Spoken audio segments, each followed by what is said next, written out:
Hey, good morning, everybody.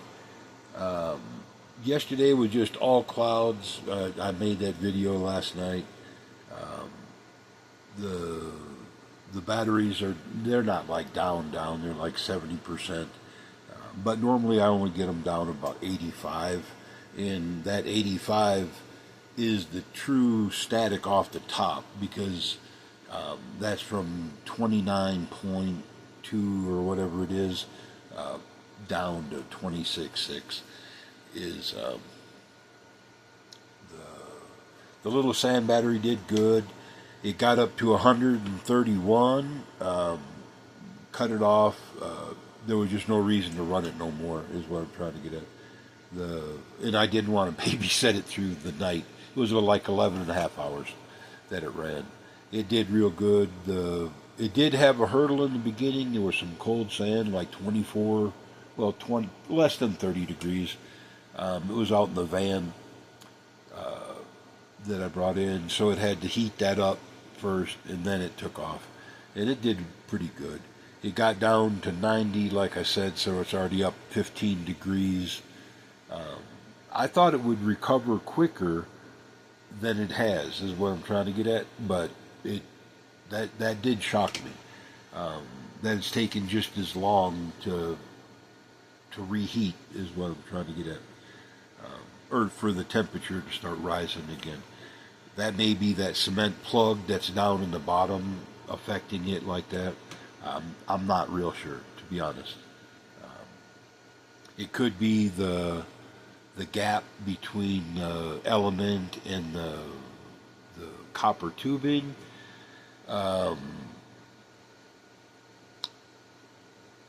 I mean, you could, if I had the 220 volt inverter and then a regulator, is you could get this up to about 160, 165 volt. It would only be pulling about 3, maybe 4 amps, something like that. At 220 and 1,000 watt, it's going to pull about 5.5 amp. But you could get it, somewhere in between that, about 165, and it would get 1,000 degrees, and then it would store a lot more heat. Right now it's at 600, not even 600, like 550-ish, something like that. And it's not capable of like 1,000 degree burn like it was when I did the earlier test. It doesn't even glow, is what I have a picture of it. 335 and the element is still dull, flat black.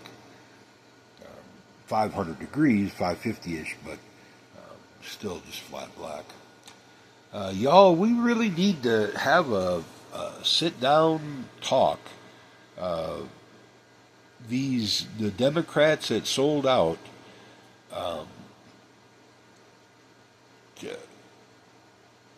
I hate to say this, but y'all got to stop thinking about this like red and blue.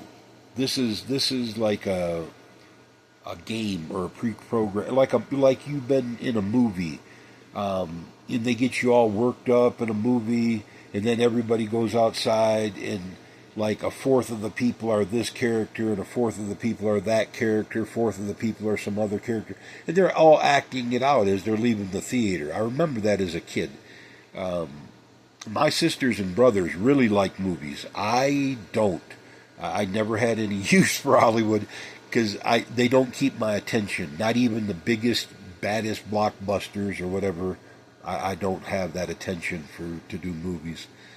But what I'm saying is when kids, even adults, would leave the theater, they would be acting out their favorite character in the movie like it was programming. Y'all, this is the same kind of thing you're going through with politics. The billionaires have hijacked our government. They've hijacked the political system. They mean to derail it if we don't stop them. And I don't mean that in no small or no uncertain means. I mean that.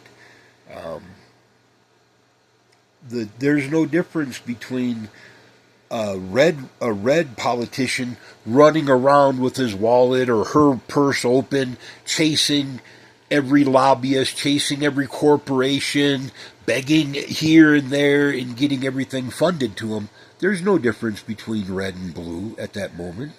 They're all corporate puppets.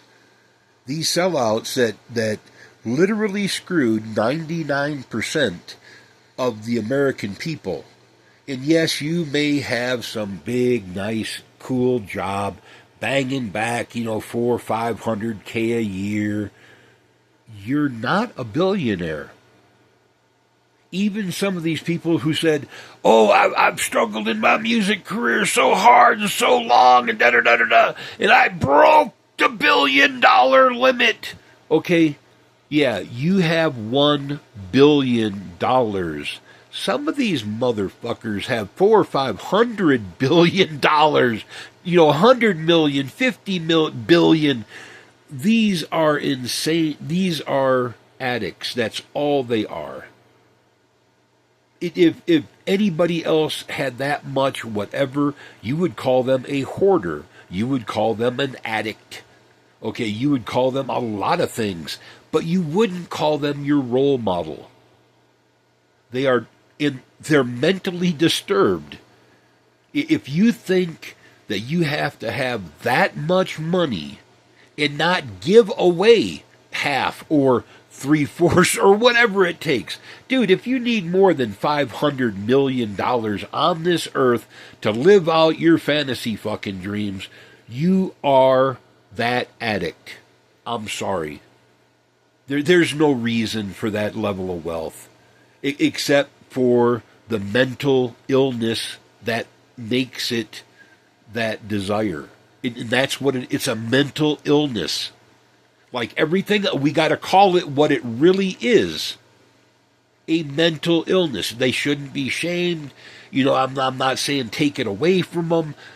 Let them be who they are, but put a limit on it. Put 27% tax. Do whatever it takes to stop the mental illness and then provide treatment. Let all the people who are already there be there. Let them rot in their fucking filthy ass money. It's fine. Because if, y'all, I mentioned the other day about the Bible. And I've read this dude several times. And if it is correct, okay, in like all the other scriptures in the world, because they all kind of parrot each other in a way. And if you do get a twinge to open up your mind and read other scriptures, you're going to find out that the stories are extremely similar. In like all the different stuff that I've read around the world, they're almost all the same story. And you can't, it's hard to not see that, is what I'm trying to get at. That's a pattern. That's what we're talking about, patterns. It's hard to not see that the stories are interconnected. We're not going through, like the Christians think we're 6,000 years old. Everybody else says, no, dude, we're like 36,000 years old. And then there were some really old-ass people here before us. That's, in a nutshell, you might want to read about some other things, is what I'm trying to get at. Open up your perspective. But I'm just saying, if the Bible that the Christians believe, the red hat MAGA, hard-nosed people, okay, when you put an obstacle in front of somebody who's afflicted, whether it's poor, whether they're homeless, if they're crippled, if they're a female, if whatever it is, if they're an emotionally lovesick male or whatever, and you deliberately twist and manipulate and put a tripping stone in front of them, you got a date with a millstone in the sea. You need to read that one for yourself. You shouldn't do this, is what I'm saying. You shouldn't deliberately make anything harder than what already life has done. And that's right out of baby Jesus' mouth, y'all. So think that one through before you go any farther with it. Don't make life hard for other people. A joke is funny. When you're cruel, you're just fucking cruel. That's not a joke. Okay, people are hungry. You make it against the law for them to hunt. You make it against the law for them to grow a crop here or there. You have HOA screwing people's lives. Yeah, we're populated, but we could still. There's always a vacant lot in every neighborhood that could be turned into a community garden. There's always there's so much more produce coming out of a community garden than the people that tend it would ever need. It just works that way. The corporations, like during the COVID and stuff like that, they buried like farms worth of potatoes, different crops. They just turned it under with dozers, y'all, to keep the food prices high. The reason that your eggs go bad, from the store, is because they wash them, they freeze them, and they keep them 6 months, so they keep the egg level high, so they can keep the egg prices elevated. Then they dump them on you, and then you get salmonella. Might want to consider raising a few chickens, is what I'm trying to. If you can, I get you can't. There's so many people out there that live in a condition that is just not possible. And y'all, we got to get past this, because the billionaires are just about to snuff us out. And to them, they don't care. As long as they get to die the richest, they don't care how many people die before them. They don't. Just telling you like it is, y'all. This is no kings. This is no billionaires. This is we the people have to stand up, because we can't do this anymore. We can't support these people. This is too much. The billionaire welfare it's gone too far. We can't do this anymore. They have to start paying their taxes. Just because they want to be the richest person by any means physically possible, and they cheat, and they steal, and they swindle, and they do it. That's what they do. That's how they got where they got. It's a mental fucking illness. We can't support them anymore. I'm just saying it like it is, y'all.